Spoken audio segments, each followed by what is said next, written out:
The shocking death of music legend Selena 30 years ago this weekend. As fans of one of the most celebrated Mexican-American entertainers remember her impact, the woman convicted of killing the singer has now learned it will be another 5 years before she's up for parole again. ABC News Nightline anchor Juju Chang is here with more on this story. Good morning to you, Juju. Good morning to you, Janae. And guys, you know, it's been 30 years and the Texas Board of Pardons denied her killer's parole this week. It was her first time eligible for parole, but her loved ones and her fans have always said, let's not dwell on her tragic death. Let's celebrate Selena's remarkable life and legacy.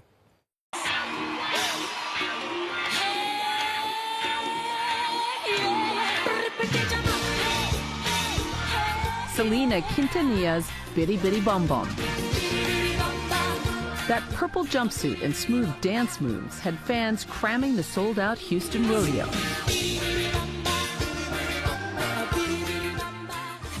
Those images immortalized in what would be her final televised performance. She had this amazing ability to be able to take you along with her on this song, you know, and make you really feel it. 3 decades later, Selena's still inspiring legions of fans around the world.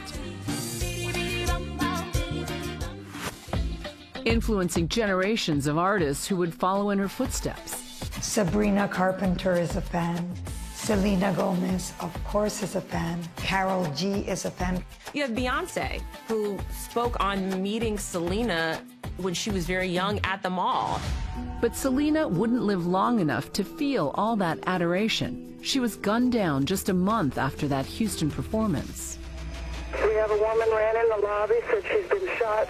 Now, nearly 30 years to the day of her tragic death, as fans prepare to commemorate her legacy, the Texas Board of Pardons and Paroles rejecting her infamous killer's request for parole. It's frightening to me. You think she's still a danger? Oh, God, I'm petrified of her. I feel like we're opening a vault. So a lot of these things no one's ever seen. Martin Gomez collaborated with Selena on some of her most iconic looks, including that fabulous purple outfit. I just want to show you this. That was her design. I'd love to take credit for it. Yes, I sketched it. Yes, I added some stuff. I remember her just spewing out, I wanted this, and I wanted that, and I wanted that. That's all her.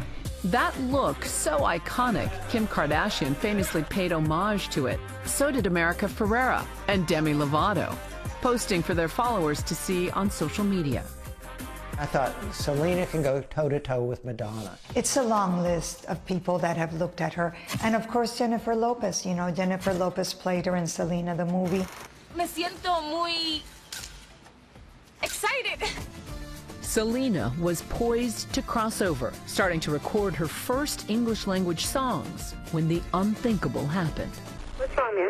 We have a woman ran in the lobby, said she's been shot. She's laying on the floor in her blood.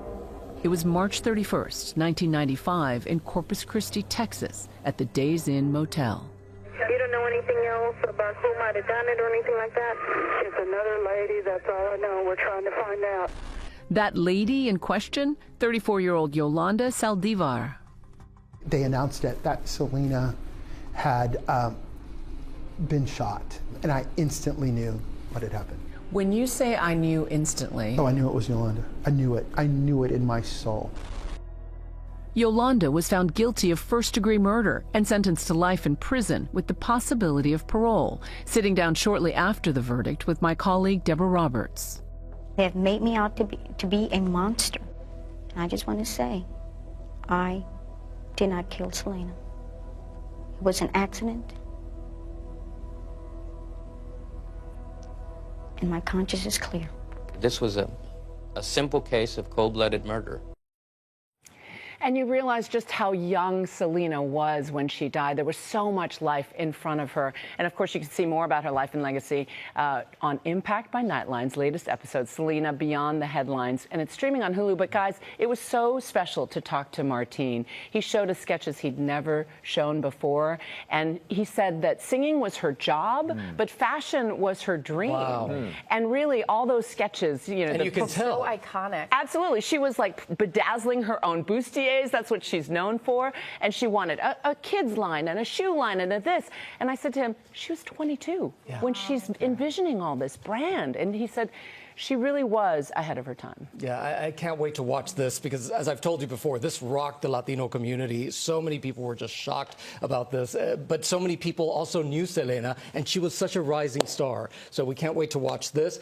We are so happy to have you here, though, on a Saturday. Yay, on a Saturday. Especially after this really long week you've had. Your iconic show, Nightline, celebrating. Absolutely, and we even lit the Empire State Building yesterday in our colors, and of course we followed in Gio's footsteps because he had rappelled off of the side. Exactly. Oh, come on. Yeah. Oh, wow, we had the video. Okay. Of course we had to. Yeah. He even signed it on the side, but it's really it was such a great way to celebrate, and then we all gathered for a toast to be able to look at the lights. But 45 years of just following history and being able to be the chroniclers, and as Almin likes to say, it's not the stories that we tell, it's the way that we tell those stories. Exactly. And we're really about immersive storytelling, doing long-form storytelling. That's what makes Nightline so unique. I agree, and all three of you contribute some of your best shows, your Maui coverage, you know, all the stuff that ends up on Nightline. We're so proud to be the showcase of such powerful journalism across ABC News. Scratching beneath the surface for 45 years and many more years to come. Juju, it's so great to have you. Always happy. Congratulations on the anniversary as well. Thank you. Thank you, guys.